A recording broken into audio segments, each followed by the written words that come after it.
In this assignment, we're going to be using Excel, which is a spreadsheet program, to calculate a budget for our Women in Computing exhibition. So I put in a heading here, Women in Computing Budget, and you'll notice that it stretches across these 4 cells, A, B, C, D. Okay, and in row 1, I've got row 2, row 3, and I've got the columns A, B, C, D. These seem to be joined together, and that's done by clicking Merge and Center.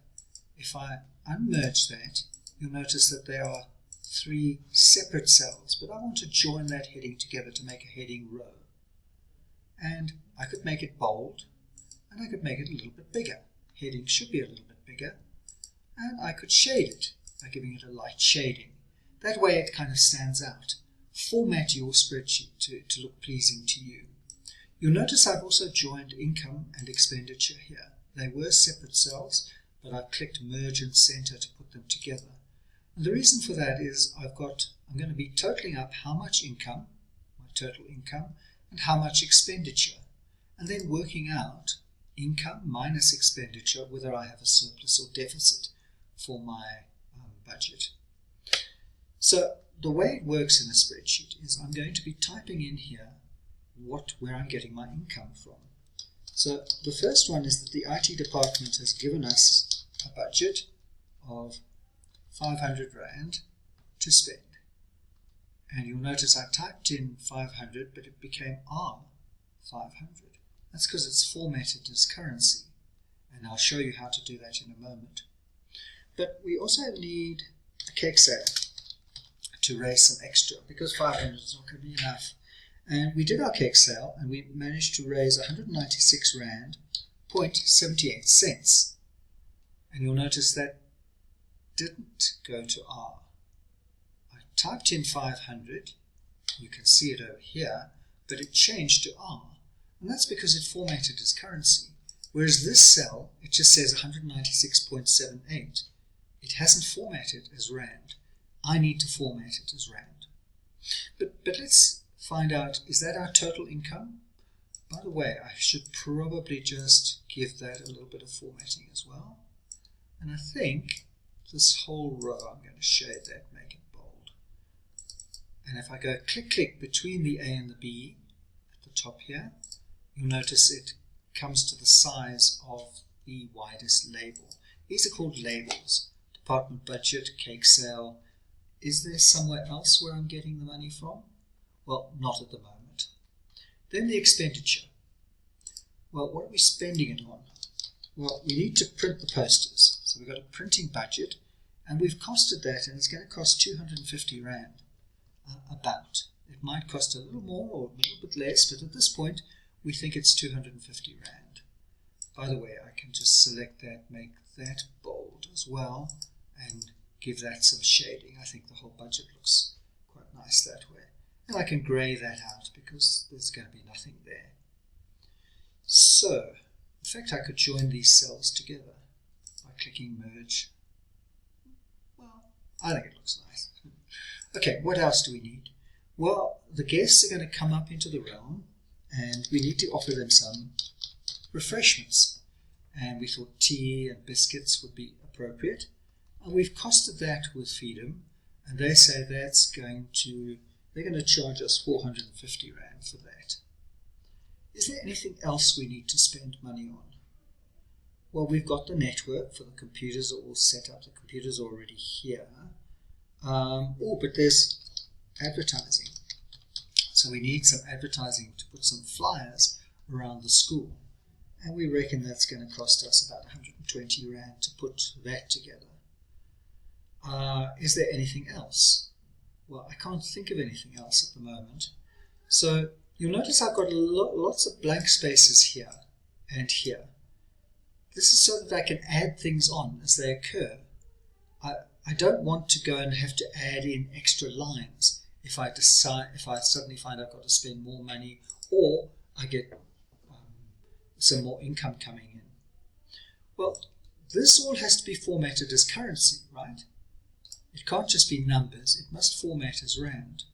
So the way to do that is I select all of these cells with my mouse, and I go up here to currency, and choose currency, and you'll notice it's automatically gone to Rand. But what happens if it doesn't?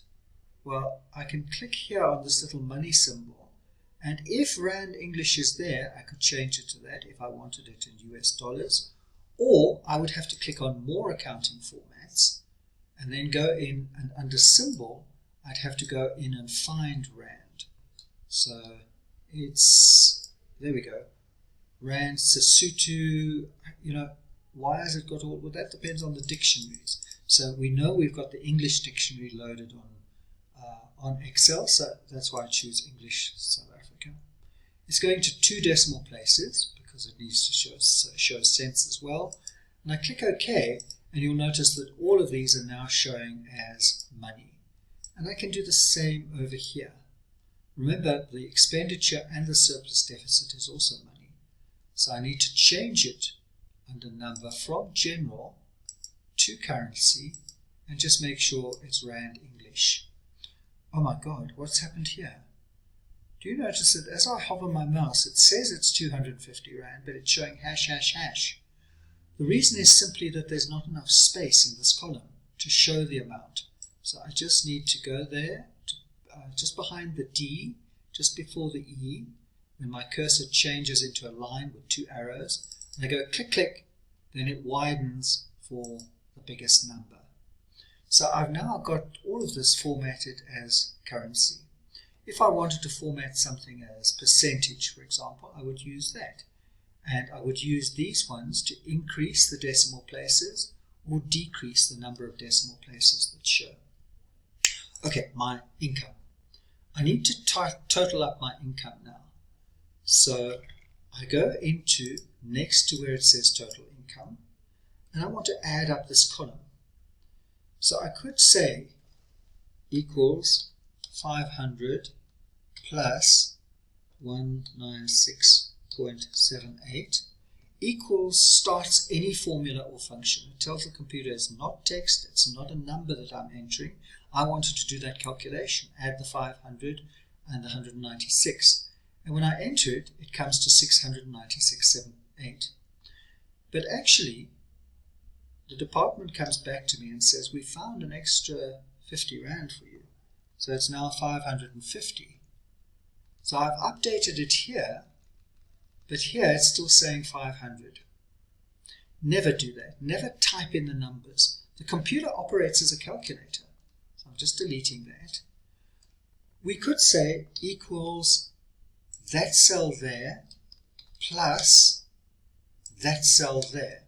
So it's cell B3 plus cell B4. So it's equals, it's doing a formula or a function of B3 plus B4. And when I enter it, it's going to update it. So if this number changes, in fact we raised 220 Rand, it updates that automatically.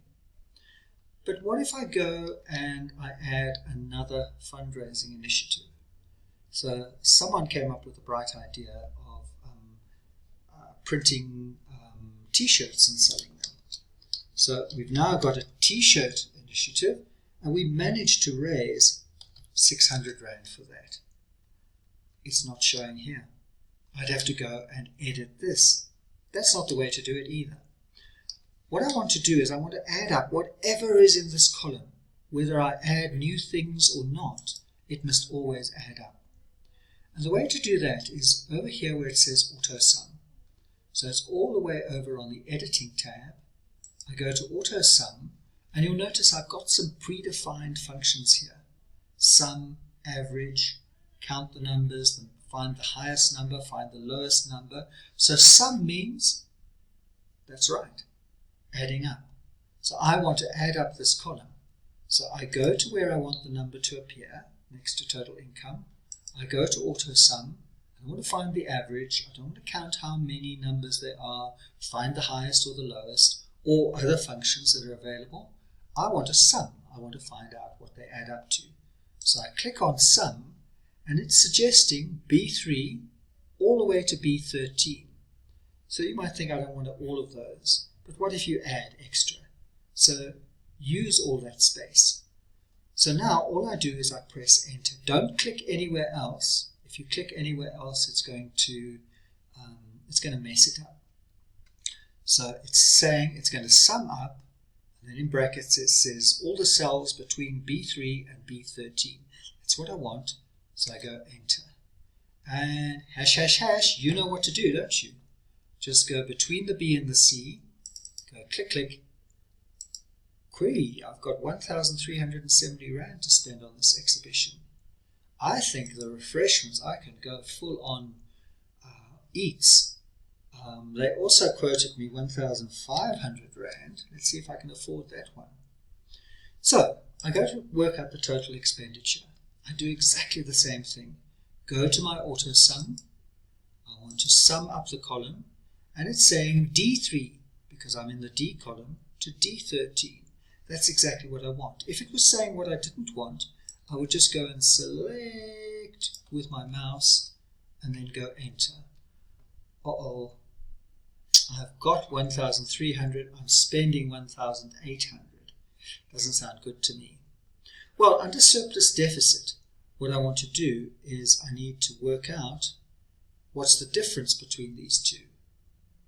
And to do that, I type equals, because it's a formula, and I go, it's that cell, B14. I type minus, a little dash, and that cell. Never type the figures, because the figures might change. So it's B14 over here, minus D14. Yeah, that'll work it out. Your total income minus the total expenditure. I type it in, and you'll notice it's minus 500 Rand. I'm 500 Rand short. I'm going to have to do another fundraising just to raise that 500 Rand. Well, we came up for the great idea of throwing a party, charging entry, making a profit, and we came in with 510 Rand from that party. That changed the total income, and I'm 10 Rand to the good. Well, that's how you would do the actual spreadsheet. What about making a graph of it? Because I want to see what my expenditure, what is it that I'm spending the money on. So what you would do to make a graph is you would select everything you want to appear in the graph, the printing, the refreshments, the advertising, and you would go insert, and you would go and you would choose a pie chart. Insert pie or donut chart. I'm going to insert a pie chart. And you can see here's my chart. To change the chart title, I just go click in there, and I can go and type in Women in Computing budget. So this is my budget, and you'll notice it's showing the labels: printing, refreshments, advertising, and how much is being spent. I can go and change exactly how it looks. So I could go and change the style of it if I wanted to. And if I wanted it to go on its own sheet, so here we've got a sheet at the bottom here for the budget. If I wanted it to go to its own sheet, I would go and click on Move Chart, and I would have a new chart, new sheet called Expenditure. I would go OK, and you'll notice it's nice and big in its own sheet. So I've got my expenditure here, and I've got sheet 1 here. I can change the name by clicking and just go budget. What if I wanted my income as well? Well, I would just select the income. I would go insert, go and choose a pie chart, and this is my income. So I would just change it there.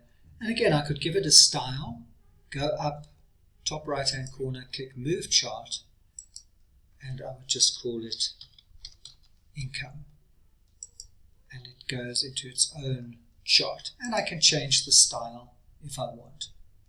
Well, we've done a budget, we've got a chart for our income, a chart for our expenditure. Save and upload.